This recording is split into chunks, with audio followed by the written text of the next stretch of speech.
I'd like to introduce Mary Burnette. She's a retired school teacher, and she has some words to say to you. All right, Mary. I don't know if you need to stand up on there or not. I think this week, I don't know if you want to or you need to. Let her know if you can hear her or not. A majority of Americans, by a margin of 2 to 1, say they oppose the efforts of some politicians to weaken the collective bargaining rights of public unions.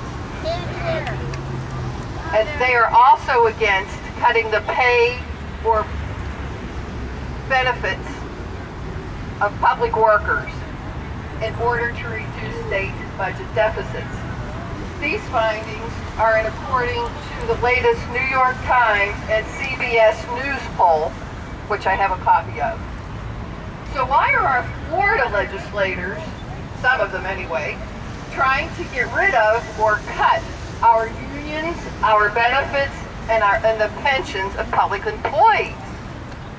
When, as I just stated, 60% of all Americans, plus or minus 3%, are against cutting unions, benefits, and pensions. Represent the big business.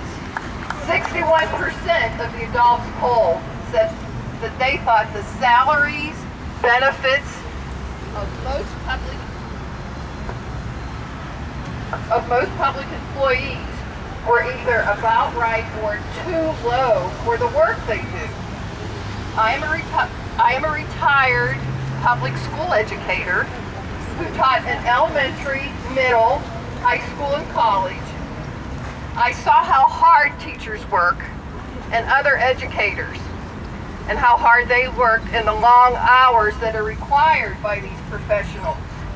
Don't forget, when the students go home, teachers spend many hours writing individual notes on hundreds of student papers each day, and they must also plan at home what they will teach the next day, how they will do it, and what they will teach for the next week and months, and publish it online and do grades and all of that sort of thing. So they work many, many hours after the students go home.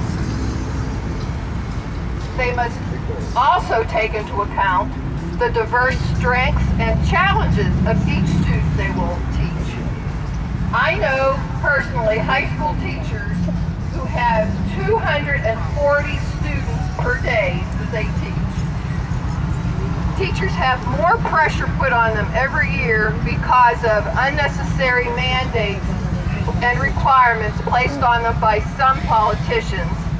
And these mandates and requirements are not funded by the state, and our poor school districts have to figure out where to get the money to make these mandates and requirements that the state has for us, just how to fund them.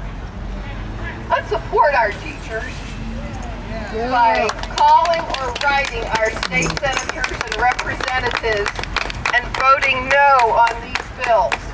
I have more information about these bills if you would like to see it, but please email all of your friends and relatives in Florida and ask them to vote no on these particular bills, because we want to keep our children's favorite teachers in the classroom and not discourage them from the profession that they sacrifice many, many hours of their lives to perform. Thank you. All right.